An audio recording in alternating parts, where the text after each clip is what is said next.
Hi friends, welcome to டிஜேவல் stories.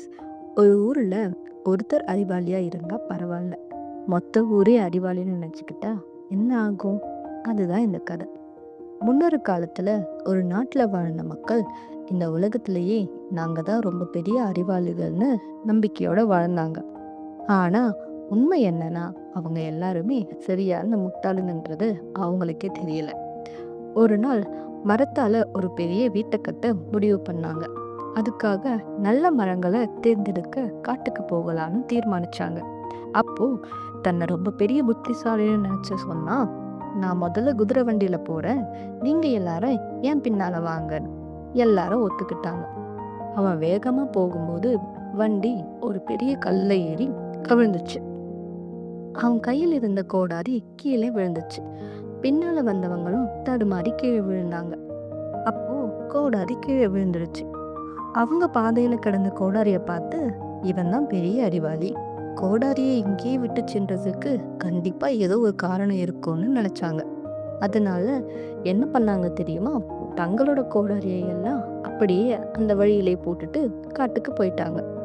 காட்டுக்கு போய் மரங்களை எல்லாம் தேர்ந்தெடுத்தாங்க. ஆனா யார் கையிலும் கோடாரியே இல்லை. இப்போ மரத்தை எப்படி வெட்டுவது? எல்லாரும் யோசிச்சாங்க. அப்போ இன்னொரு முக்கிய அறிவாளி சொன்னா, மரம் வெட்ட முடியலைன்னா நம்ம கிளையவாது உடைக்கலாம். நான் மரத்துல ஏறி கிளைய பிடிச்சுக்கிறேன், நீங்க எல்லாரும் சங்கிலி மாதிரி தொங்கினா பாரம் தாங்காம கிளை உடைஞ்சு விழும். வாவ், செம்ம ஐடியான்னு எல்லாரும் ஒத்துக்கிட்டாங்க. எல்லாரும் தொங்குனாங்க. ஆனா கிளை உடையவே இல்லை. அப்போ அந்த அறிவாளி, இப்போ கிளை உடைய போகுதுன்னு சொல்லிட்டு இன்னும் பலமா பிடிக்க முயற்சி பண்ணும்போது கை நழுவி எல்லாரும் கீழே விழுந்தாங்க. கிளை மட்டும் அப்படியே இருந்துச்சு. மரத்துக்கு கீழே தீ மூட்டுனா கிளை உடையும்னு இன்னொரு அறிவாளி சொன்னான். அதுக்காக தீக்குச்சி பெட்டியை எடுத்தான். எரியுமான்னு ஒரு சந்தேகம். ஒன்ன உரசி பார்த்தா எரிஞ்சிச்சு. மீண்டும் சந்தேகம். அவன் எல்லா தீக்குச்சிகளையும் உரசி உரசி அத்தையும் எரிச்சு முடிச்சிட்டான். பிறகு சொன்னா, தீக்குச்சி இப்ப இல்லை, ஆனா எல்லாம் நல்லா எரியும்னு நமக்கு தெரிஞ்சிடுச்சுல்ல. அப்போ இன்னொருத்த சொன்னா, நான் கீழே விழுந்தப்போ என் தலையில நட்சத்திரங்களும் தீப்பொறிகளும் பார்த்தேன். நீங்க என்ன அடிங்க, அந்த நட்சத்திரத்தின் தீப்பொறிகளையும் பிடிச்சு நம்ம மரத்தை எரிச்சிடலான்ட்டு. அவனை எல்லாரும் சேர்ந்து அடிச்சாங்க.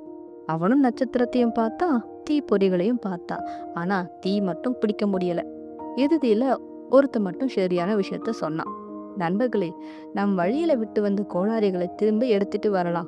அதுக்கப்புறம் எல்லாரும் போய் கோடாரிகளை எடுத்துக்கிட்டு மரங்களை வெட்டி வேலையை முடிச்சுக்கிட்டு வீட்டுக்கு திரும்பினாங்க. ஆனா என்ன ஆச்சரியம் தெரியுமா? அதுக்கப்புறமும் தங்களை ரொம்ப பெரிய அறிவாளிகள்னு தான் நினைச்சுக்கிட்டு இருந்தாங்க.